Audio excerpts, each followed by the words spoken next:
ಎದ್ದು ಮೊರೆಯಿಟ್ಟೆನು. ನಿನ್ನ ವಾಕ್ಯವನ್ನು ನಿರೀಕ್ಷಿಸಿಕೊಂಡಿದ್ದೇನೆ.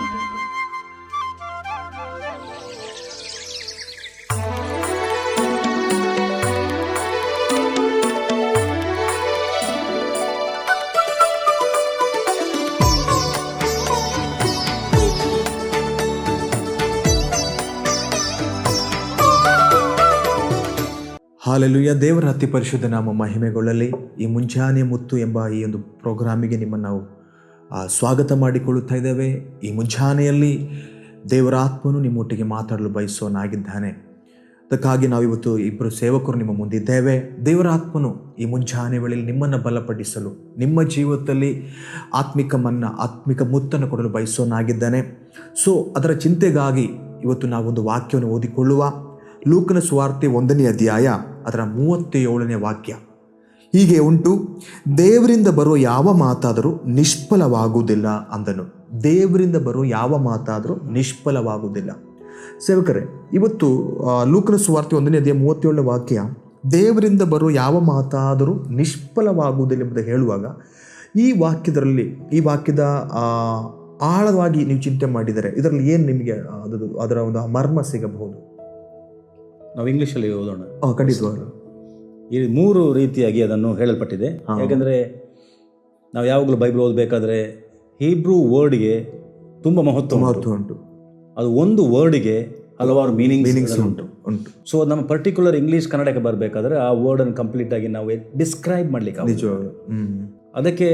ಅದಕ್ಕೆ ನಾವು ಭಾಳಷ್ಟು ಸಲ ಕೆಲವರು ಟ್ರಾನ್ಸ್ಲೇಷನ್ ದೂರ್ತಾರೆ. So there is no point in doing that. So Hebrew language ಅಷ್ಟು ಮಹತ್ವ. ಅದರಲ್ಲಿ ಅದೊಂದು ಹೀಬ್ರೂ ಲ್ಯಾಂಗ್ವೇಜಲ್ಲಿ ಅದರಲ್ಲಿ ಪಿಕ್ಚರ್ ಉಂಟು, ಅದರಲ್ಲಿ ಆ ವರ್ಡ್ ಅಷ್ಟು ಹೆವಿ ಉಂಟು. ಸೊ ಅದನ್ನು ಸ್ವಲ್ಪ ಸಿಂಪ್ಲಿಫೈ ಮಾಡಬೇಕು ನಿಜವಾಗಲು. ಸೊ ಈ ವರ್ಡ್ ಅನ್ನು ಇಂಗ್ಲಿಷ್ ಟ್ರಾನ್ಸ್ಲೇಷನ್ ಓದಬೇಕಾದ್ರೆ ಬೇರೆ ಟ್ರಾನ್ಸ್ಲೇಷನ್ ಉಂಟು. ಅದು ಈ ರೀತಿ ಹೇಳ್ತದೆ, for no word from God shall be void of power ಅಂತ ಉಂಟು. For nothing shall be impossible with God ಅಂತ ಉಂಟು. For there is nothing which God is not able to do ಅಂತ ಉಂಟು. ಈ 3 ರೀತಿಯಾಗಿ ಹಲವಾರು ಟ್ರಾನ್ಸ್ಲೇಷನ್ಸ್ ಹೇಳಿ. ಆದರೆ ಅದ್ರ ಮೇನ್ ಇಂಪಾರ್ಟೆಂಟ್ ಅಂತ ಹೇಳಿದ್ರೆ ದೇವರಿಗೆ ಅಸಾಧ್ಯವಾದ ಯಾವುದೂ ಇಲ್ಲ. ಅದು ಮಾತಾಗ್ಲಿ, ಆತನ ಶಕ್ತಿ ಆಗಲಿ, ಅದು ಯಾವುದು ಅದು ಆತನ ಮೇಲೆ ಇರುವುದು. ನಿಜವಾಗಲು ವಾಕ್ಯ ಕಳಿಸಿ ಅದ್ಭುತ ಮಾಡ್ಬೇಕಾ, ಅಲ್ಲ ಆತನ ಇಳಿದು ಬರ್ಬೇಕಾ, ಆತನ ಏಂಜಲ್ಸ್ ಅನ್ನು ಕಳಿಸ್ಬೇಕಾ, ಇದೆಲ್ಲ ಡಿಪಾರ್ಟ್ಮೆಂಟ್ ಅವರದ್ದು. ಸೊ ಇಲ್ಲಿ ನೋಡ್ಬೇಕಾದ್ರೆ ಈ ರೆಪ್ರೆಸೆಂಟೇಷನ್, ದೇವರ ರೆಪ್ರೆಸೆಂಟೇಷನ್ ಮಾಡುವಂತ ದೇವದೂತ. ಸೊ ಅದು ಆಳವಾದ ವಿಷಯ. ಯಾಕೆ ಅಂತ ಹೇಳಿದ್ರೆ ದೇವರಿಗೆ ಅದ್ಭುತ ಮಾಡಬೇಕಾದ್ರೆ ಯಾವ ವಾಹನವನ್ನು ಯೂಸ್ ಮಾಡಬಹುದು. ಆತನ ಡಿಪಾರ್ಟ್ಮೆಂಟ್ ಬಹಳ ದೊಡ್ಡದು. ಇಂಡಿಯನ್ ಗೌರ್ಮೆಂಟಲ್ಲಿ ಆರ್ಮಿ ಉಂಟು, ರಿಸರ್ವ್ ಪೊಲೀಸ್ ಉಂಟು, ಮತ್ತು ಪ್ಯಾರಾಮಿಲಿಟರಿ ಉಂಟು, ಹಾಗೆ ಹಲವಾರು ಡಿಪಾರ್ಟ್ಮೆಂಟ್ಸ್ ಇರುವ ಕಾರಣ ಸೊ ಇದು ಕೂಡ ದೊಡ್ಡ ಡಿಪಾರ್ಟ್ಮೆಂಟ್. ಸೊ ಇಲ್ಲಿ angel Gabriel is representing the power of god. Gabriel angel ದೇವರ ಕುರಿತು ಒಳ್ಳೆಗೆ ಚೆನ್ನಾಗಿ ಅರಿಯುವಂತ ಒಂದು.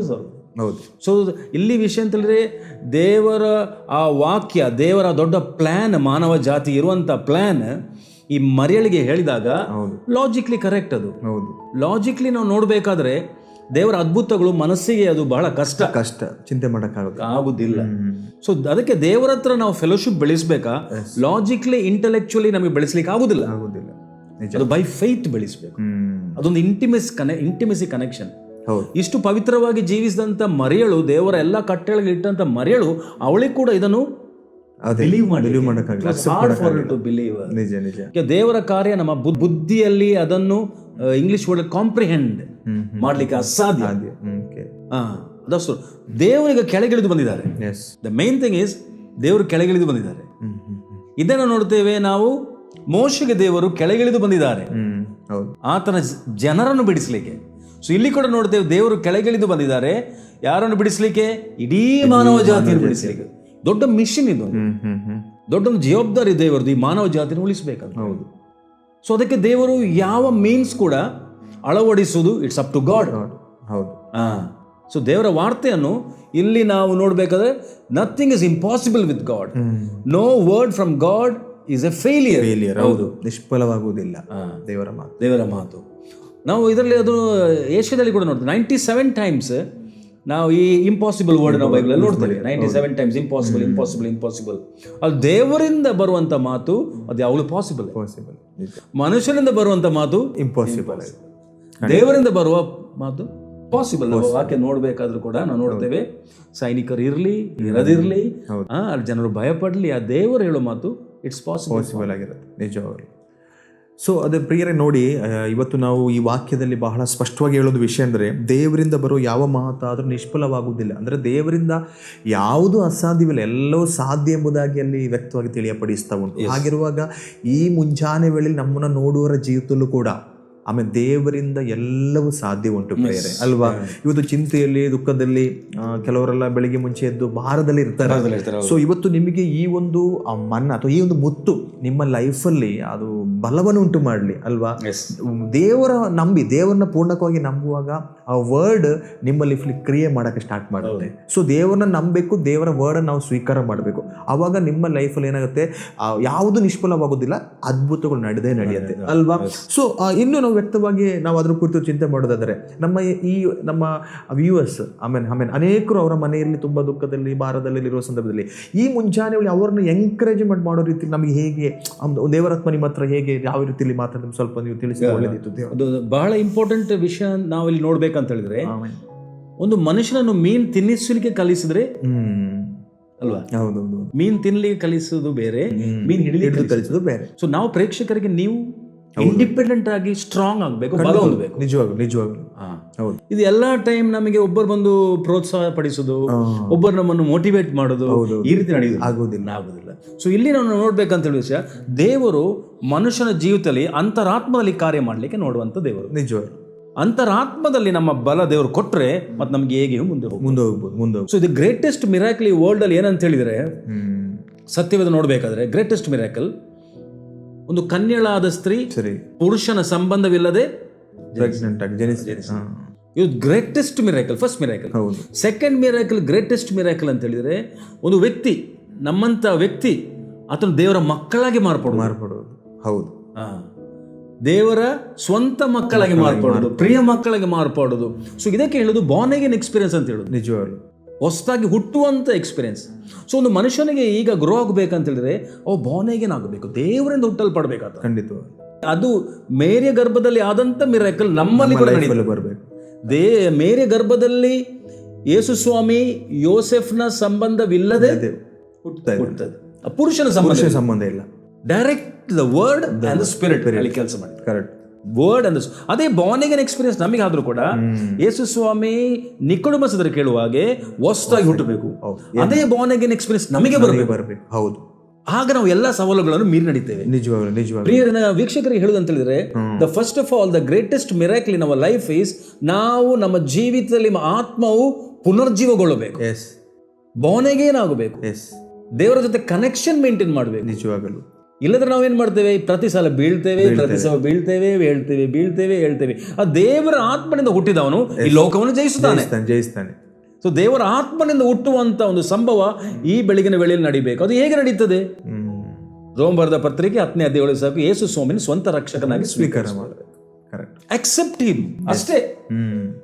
ಎಲ್ಲಾ ರಿಲಿಜನ್ಸ್ ತುಂಬಾ ಉಂಟು ಈ ವರ್ಲ್ಡ್ ಅಲ್ಲಿ, ಓನ್ಲಿ ಒನ್ ರಿಲಿಜನ್ ಹೇಳ್ತಾ ಉಂಟು, ದಟ್ ಇಸ್ ಕ್ರಿಶ್ಚಿಯಾನಿಟಿ. ನೀವು ಜೀಸಸ್ ಅನ್ನು ಬಿಲೀವ್ ಮಾಡಿದ್ರೆ ಸಾಕು. ಇಫ್ ಯು ಬಿಲೀವ್, ನಮ್ಮ ಟ್ರಾನ್ಸ್ಫಾರ್ಮೇಶನ್ ಆಗ್ತದೆ. ಅಲ್ಲಿ ನಮಗೆ ಬಾರ್ನ್ ಅಗೇನ್ ಸ್ಪಿರಿಟ್ ಬರ್ತದೆ. ನಮ್ಮ ಆತ್ಮ ತೆರಿಬೇಕಾದ್ರೆ ಬುದ್ಧಿ ಕೂಡ ತೆರೀತದೆ. ಹಲವಾರು ಜನರ ಬುದ್ಧಿಗಳು ಮಂಕ್ ಆಗಿದೆ, ಯಾಕಂತಂದ್ರೆ ಆತ್ಮ ತೆರೀಲಿಲ್ಲ. Because God dwells in our spirit. ಇಲ್ಲಿ ದಿಸ್ ಗ್ರೇಟೆಸ್ಟ್ ಮಿರಾಕಲ್ ಈ ಬೈಬಲ್ ಇಂದ ಕಲಿಬಹುದು. ಈ ಗ್ರೇಟೆಸ್ಟ್ ಮಿರಾಕಲ್ ನಾವು ನಮ್ಮ ಜೀವಿತದಲ್ಲಿ ಪ್ರೇಕ್ಷಕರು ಅದನ್ನು ರಿಸೀವ್ ಮಾಡ್ಬೇಕು. ನಾವು ಮಾತಾಡುವಾಗ ನಿಜವಾಗ್ಲು ನೀವು ನಿಮ್ಮ ಬಾಯಲ್ಲಿ ಹೇಳ್ಬೇಕು, ಸ್ವಾಮಿ ಬೆಳಿಗಿನ ಜಾವದ ಜಸ್ಟ್ ಎಲ್ಲಾ ಫೇಲಿಯರ್ ಇಲ್ಲ, ಅದು ದೇವರ ಮಕ್ಕಳು, ದೇವರ ಮಗನು, ಆತನಿಗೆ ಮಿರಾಕಲ್ ಪ್ರತಿಕ್ಷಣ ಉಂಟು. ಒಂದು ಎಕ್ಸಾಂಪಲ್ ಏನಂತ ಹೇಳಿದ್ರೆ, ಈ ಮರುಭೂಮಿಯಲ್ಲಿ ಯಾತ್ರೆ ಮಾಡಿದ ಇಸ್ರೇಲರು, ಹೋಟೆಲ್ ಇತ್ತ, ಸ್ವಿಮ್ಮಿಂಗ್ ಪೂಲ್ ಇತ್ತ, ಟ್ರಾನ್ಸ್ಪೋರ್ಟೇಶನ್ ಇತ್ತ, 100% ದೇವರು ಒದಗಿಸಿದಂಥದ್ದು.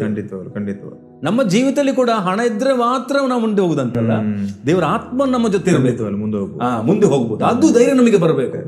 ಯಾವ ಅಡವಿ ಆಗ್ಲಿ, ಯಾವ ಕಾಡಾಗ್ಲಿ, ಯಾವ ಮರುಭೂಮಿ ಆಗ್ಲಿ, ದೇವರಾತ್ಮ ನಮ್ಮ ಜೊತೆ ಉಂಟಾ, it is god will do great work. ಬಹಳಷ್ಟು ಸಲ ನಮ್ಮ ಜೀವಿತದಲ್ಲಿ ಫೇಲಿಯರ್ ಯಾಕೆ ಬರ್ತದೆ ಅಂದ್ರೆ ನಾವು ಲೋಕವನ್ನು ಆಶ್ರಯಿಸ್ತೇವೆ.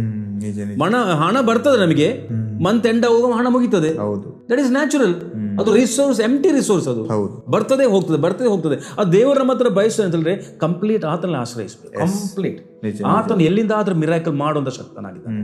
ಫೈನಾನ್ಷಿಯಲ್ ಮಿರಾಕಲ್ ಮಾತ್ರವೇ ದೊಡ್ಡ ಮಿರಾಕಲ್ ಅಲ್ಲ ವರ್ಲ್ಡ್ ಅಲ್ಲಿ. ನಮ್ಮ ಜೀವಿತದಲ್ಲಿ ಹಲವಾರು ಮಿರಾಕಲ್ ದೇವರು ಮಾಡ್ಲಿಕ್ಕೆ ಸಾಧ್ಯ. ಬೇರೆ ಬೇರೆ ಡಿಪಾರ್ಟ್ಮೆಂಟ್ ಉಂಟು.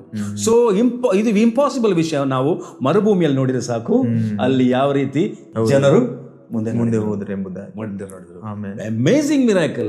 So that's it, nothing is impossible. ನಿನಗೋಸ್ಕರ ದೇವರು ಕೆಂಪು ಸಮುದ್ರ ಕೂಡ ತೆರಲಿಕ್ಕೆ ರೆಡಿ, ನಿನಗೋಸ್ಕರ ಆಕಾಶವನ್ನು ತೆರಲಿಕ್ಕೆ ಕೂಡ ರೆಡಿ, ನಿನಗೋಸ್ಕರ ಏನು ಮಾಡ್ಲಿಕ್ಕೆ ರೆಡಿ. ಆ ಒಂದು ಲೈಫ್ ಅಲ್ಲಿ ಇರುವಂತಹ ಬಾರ್ನ್ ಅಗೇನ್ ಎಕ್ಸ್ಪೀರಿಯನ್ಸ್ ನಮ್ಮಲ್ಲಿದೆ. ಕ್ರಿಸ್ತ ನನ್ನೊಳಗಿದ್ದಾನೆ, ಎಲ್ಲವೂ ಸಾಧ್ಯ. ಆತನ ಮರಣವನ್ನು ಜಯಿಸಿ ಶಾಪ ಪಾಪಗಳನ್ನು ಮುರಿದು ಪುನರುತ್ಥಾನದ ಶಕ್ತಿ ನನಗೆ ಉಂಟೆಂಬ ಮೈಂಡ್ ಅಲ್ಲಿ ಬಿಲೀಫ್ ಬಂತ, ಮತ್ತು ನಿನ್ನ ಲೈಫ್ ಚೇಂಜ್ ಆಗ್ತದೆ. ಖಂಡಿತವಲ್ಲ. This is what we can learn within short time. ಈ ಬೆಳಗಿನ ವೇಳೆಯಲ್ಲಿ ಇದೊಂದು ಚಿಕ್ಕ ವಿಷಯ ನಾವು ಕಲಿಬಹುದು ನಿಜವಾಗಲು. ಸೊ ನಾವು ಈ ಮುಂಜಾನೆ ವೇಳೆಯಲ್ಲಿ ಪ್ರಿಯರೇ ವಾಕ್ಯ ಕೇಳಿದ ಪ್ರಕಾರ ಆಮೇಲೆ ಹಲ್ಲೆಲೂಯಾ ಒಂದು ಬಾರ್ನ್ ಅಗೇನ್ ಎಕ್ಸ್ಪೀರಿಯನ್ಸ್ ನಮ್ಮಲ್ಲಿ ಉಂಟಾದರೆ, ಸತ್ಯೋದಿ ಹೇಳೋ ಪ್ರಕಾರ ಹಲ್ಲೆಲೂಯಾ ದೇವರ ಬಾಯಿಂದ ಹೊರಡುವ ಒಂದು ಮಾತು ಕೂಡ ನಿಷ್ಫಲವಾಗುವುದಿಲ್ಲ. ದೇವರು ನಿಮ್ಮ ಹತ್ರ ಮಾತಾಡಿದರೆ, ದೇವರು ಆ ಬಾರ್ನ್ ಅಗೇನ್ ಮಕ್ಕಳೊಟ್ಟಿಗೆ ಅಂದರೆ ಸ್ವಂತ ಮಕ್ಕಳೊಟ್ಟಿಗೆ ತಂದೆ ಹೇಗೆ ಮಾತಾಡ್ತಾನೆ ಹಾಗೆ ನಿಮ್ಮೊಟ್ಟಿಗೆ ದೇವರು ಮಾತಾಡಲು ಬಯಸುವನಾಗಿದ್ದಾನೆ. ಸೊ ನಾವು ಒಟ್ಟಾಗಿ ಇವತ್ತು ಈ ಮುಂಜಾನೆ ವೇಳೆಯಲ್ಲಿ ನಮ್ಮ ಜನರಿಗೆ ಈಗ ನಾವು ಪ್ರಾರ್ಥನೆ ಮಾಡುವ, ಆಮೇಲೆ ಯಾವುದು ನಡೆಯುವುದಿಲ್ಲ ಆಗುವುದಿಲ್ಲ ಎಂಬುದಾಗಿ ಹೇಳಿರೋ ಜನರಿಗೆ ನಾವು ಪ್ರಾರ್ಥನೆ ಮಾಡುವ. ನಾವು ನಮ್ಮ ಕಣ್ಣುಗಳು ಮುಚ್ಚುವ ಪ್ರಿಯರೇ, ತಂದೆಯಾದವರೇ ಒಳ್ಳೆ ಸಮಯಕ್ಕಾಗಿ ಸ್ತೋತ್ರ ಅಪ್ಪ. ಈ ಮುಂಜಾನೆಯ ಕರ್ತನೆ ಮುತ್ತಿಗಾಗಿ ಪ್ರಾರ್ಥಿಸುತ್ತೇನೆ. ಕರ್ತನೆ ದೇವರ ಬಾಯಿಂದ ಹೊರಡುವ ಒಂದು ಮಾತು ನಿಷ್ಫಲವಾಗುವುದಿಲ್ಲ. ಇವತ್ತು ಅದನ್ನು ಬಿಲೀವ್ ಮಾಡಲಿ, ಅಕ್ಸೆಪ್ಟ್ ಮಾಡಲಿ. ಕರ್ತನೆ ಈ ವಾಕ್ಯವನ್ನು ಅಕ್ಸೆಪ್ಟ್ ಮಾಡೋಕ್ಕಿಂತ ಮುಂಚೆ ಆಮೇಲೆ ಈ ಮಾತು ಹೇಳಿದ ವ್ಯಕ್ತಿಯನ್ನ, ಈ ಮಾತು ಹೇಳಿದ ದೇವರನ್ನ ಅಂಗೀಕರಿಸುವ ಮನೋಭಾವನೆ ಆಮೇಲೆ ಎಲ್ಲರಲ್ಲಿ ಹುಟ್ಟುಕೊಳ್ಳುವಂತೆ ನಾವು ಪ್ರಾರ್ಥನೆ ಮಾಡಿಕೊಳ್ಳುತ್ತಾ ಇದ್ದೇವೆ. ಅಪ್ಪ ಇವತ್ತು ಯಾವುದೇ ಚಿಂತೆಯಲ್ಲಿ, ದುಃಖದಲ್ಲಿ, ಭಾರದಲ್ಲಿ ಪ್ರತ್ಯೇಕವಾಗಿ ಕರ್ತನೆ ಆಮೇಲೆ ಹಲ್ಲೆಲೂಯಾ ಆಮೇಲೆ ನಮ್ಮಿಂದ ಯಾವುದು ಸಾಧ್ಯವಿಲ್ಲ ಎಂಬುದಾಗಿ ನಂಬಿರುವವರ ಮಧ್ಯದಲ್ಲಿ ಈ ವಾಕ್ಯವು ಕೆಲವು ಸಾಧ್ಯತೆಗಳನ್ನ ಕ್ರಿಯೇಟ್ ಮಾಡುವಂತೆ ನಾವು ಪ್ರಾರ್ಥನೆ ಮಾಡುತ್ತೇವೆ. ಇವತ್ತು ಕರ್ತನೆ ಮುಂಚಾನೆ ವೇಳೆಯಲ್ಲಿ ಈ ವಾಕ್ಯದೊಂದಿಗೆ ಅಪ್ಪ ಈ ಜನರನ್ನು ಆಶೀರ್ವದಿಸುವಂತೆ ಪ್ರಾರ್ಥಿಸುತ್ತೇನೆ. ಪ್ರಾರ್ಥನೆ ಕೇಳಿದಕ್ಕಾಗಿ ವಂದನೆ, ಯೇಸುವಿನ ಹೆಸರಲ್ಲಿ ತಂದೆಯಾದವರೇ, ಆಮೆನ್ ಆಮೆನ್ ಆಮೆನ್ ಆಮೆನ್. ದೇವರು ಆಶೀರ್ವದಿಸಲಿ. ಕೊನೆಯದಾಗಿ ಹೇಳಬೇಕಂತ ಹೇಳಿದ್ರೆ, ನೀತಿವಂತನು ನಂಬಿಕೆಯಿಂದ ಜೀವಿಸ್ತಾನೆ. ಖಂಡಿತ. ಸೊ ನಮಗೆ ಬೇಕಾಗಿರುವಂಥ ದೊಡ್ಡ ಗ್ರೇಟೆಸ್ಟ್ ಕ್ವಾಲಿಟಿ ಅಂತ ಹೇಳಿದ್ರೆ faith plus action. So act ಮಾಡಿರಿ ದೇವರ ವರ್ಡ್ ಪ್ರಕಾರ. Yes, God will do great things today. Amen. Thanks for this time. Yes, thank you. Thank you. ದೇವರ ಹೆಚ್ಚಾಗಿ ಆಶೀರ್ವದಿಸಲಿ. ಸುವಾರ್ತೆ ತಲುಪದ ಊರು ಇರಲೇಬಾರದು, ಸಭೆಯೂ ಇಲ್ಲದ ಗ್ರಾಮ ಇರಬಾರದೆಲ್ಲ.